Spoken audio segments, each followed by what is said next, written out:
Welcome to Idaho Local Edition. I'm Brad Pomerance coming to you from the state capitol, joined by Brad Little. He is the Lieutenant Governor of this great state. And recently, the governor gave his State of the State address, and he provided a shout out to you in terms of your upcoming work on cybersecurity, which is in the news a great deal lately as a result of the 2016 presidential campaign. We don't need to talk about that. Let's talk about cybersecurity generally. What do you plan on doing, sir? Well, the governor's executive order is going to point out our roadmap of things we need to do. Obviously, we didn't have a central cyber policy. We had kind of fractured because some of the big agencies are already regulated, tax commission, health and welfare, from a federal standpoint. We're trying to standardize the resiliency of our systems so that the citizens of Idaho are always protected if they have any kind of connection with the state, paying their taxes, right? Whatever it may be, that we have an obligation to protect our citizens' private information. Right, because we know breaches have occurred in a variety of ways through commerce, through hospitals, through governments. I wonder if the executive order or your work can focus on educating us. Because I wonder, I'll get an email. I have a sense it's probably a phishing email, but I don't know. Can you help educate us on what's phishing and what's not? That's part of that's going to be part of the goal. There's going to be a new cabinet level person in the governor's office that can dialogue with local government, can dialogue with business, and can dialogue. We've got a great partnership with the Better Business Bureau. They do a lot of cyber education of the citizens. And so we want to be a part of that so that, for commerce, for us to be successful in Idaho, obviously, having cyber resilience is a big part of it. Our guard is standing up a cyber unit, and we've actually got probably the foremost cyber protection in the United States at the Idaho National Lab over at Idaho Falls.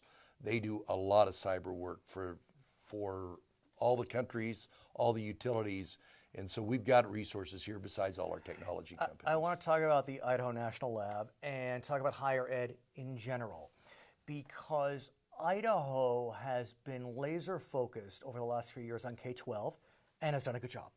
Career ladder's working, there are issues, but you always work it out. The governor has been focused, I know you as well, on looking towards higher education now. Computer science. I mean, with the new administration in Washington, they're focused on manufacturing jobs, skilled jobs. What are those? Those are jobs where you can be educated at Idaho National Labs, at community colleges that may be opening in Idaho. Talk us through it, sir. Well, as the world evolves, the skill level required it just goes up almost logarithmically. Right. And so we have an obligation to our children and to everybody else out there to give them the skills they need to compete in this rapidly changing world. And we have a lot of agrarian Idaho where jobs have been lost, automation, efficiencies. And so for the new manufacturing technology companies, we just got to have a higher level of training. And what's frustrating, I'm sure, to you as someone who looks to create jobs is that Idaho's unemployment rate really nice and low. That's correct. There are some folks that are looking for jobs, and there are companies that are trying to hire, but there's a mismatch on skills.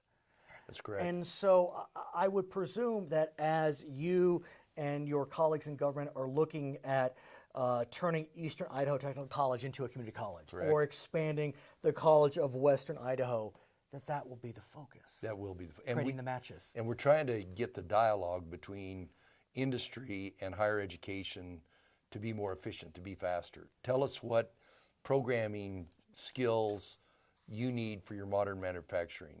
Tell us what programming skills you need. We have a big aerospace industry, particularly in the northern part of the state, where we make a lot of components for the aerospace industry. We're trying to get that message from the companies that are profitable and successful about exactly what skills they need in their workforce and how we can get them out the door of high schools and community colleges. I'm wondering how Idaho can position itself in the wake of the new federal administration to create those educational and job opportunities. Because look, as I said, President Trump has been very clear about onshoring jobs. These are these skilled jobs, these manufacturing jobs. I mean, now's the time to jump and figure out, okay, what is he bringing back? Ford, I guess, announced they're coming. It may not be in Idaho per se, but still, we got to educate our kids. How do we work with the federal administration and to make sure Idaho gets its fair share? I think community college funding, because when you put $1 in there, you can get out a skill really fast. And a good example is in Lewiston, Idaho, and there's an item in the governor's budget for it.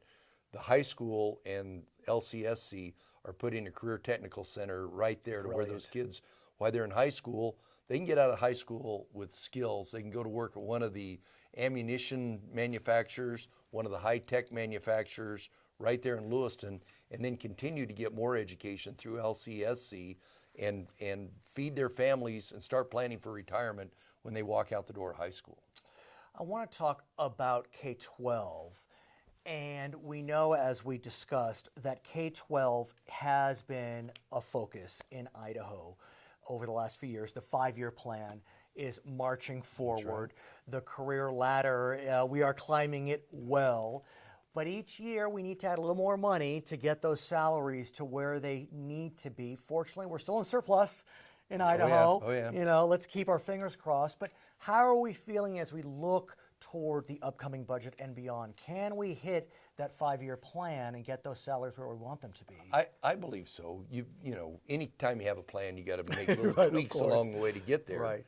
If you blindly look at it and don't, you know, we want to make sure that the results we're paying for are the results we're getting, and the outcomes are the correct outcomes. Education is changing so fast. And we don't want to change just for the sake of change. We want to change where we know we're going to get results. And there's examples in Idaho where there's some school districts that are just knocking the cover off of the ball with very limited resources. It's pretty amazing. But just because the way the economy is, we have to be more competitive if we want to recruit the brightest into education and retain them in education. So that takes more money. I want to talk about school districts. I have to say, this whole, I guess I'll call it controversy surrounding teacher evaluations, it's almost mind-numbing. They say 99% of the evaluations were faulty. I just can't buy that. Well, I mean, and that's what makes it, there's probably an issue there, but they've defeated it by saying something so silly as 99%. Some of it was the way the paperwork was filled out. Some of it was the timing of the, you know, in totality, it wasn't 99%. If you have an auditor with a sharp pencil, and it was anything out. And it was the first time they'd done it. So but here's my question, if I may. I don't mean to interrupt, but there's an issue. Right. Let's fix it. Exactly. Is that what the administration's looking to do? Because in the end, let's just get it right. The superintendents want this to work. Of course. They want this to work, and the state wants it to work. We're going to go through it. You know, when you start something new, sometimes things don't work perfectly, and we are demanding more accountability from education, particularly with all the money we're investing in it. And I fully expect us to get there. His name is Brad Little. He is the Lieutenant Governor of the Brad. great state of Idaho. We're in Boise today, and we thank you so much for joining us on Idaho Local Edition.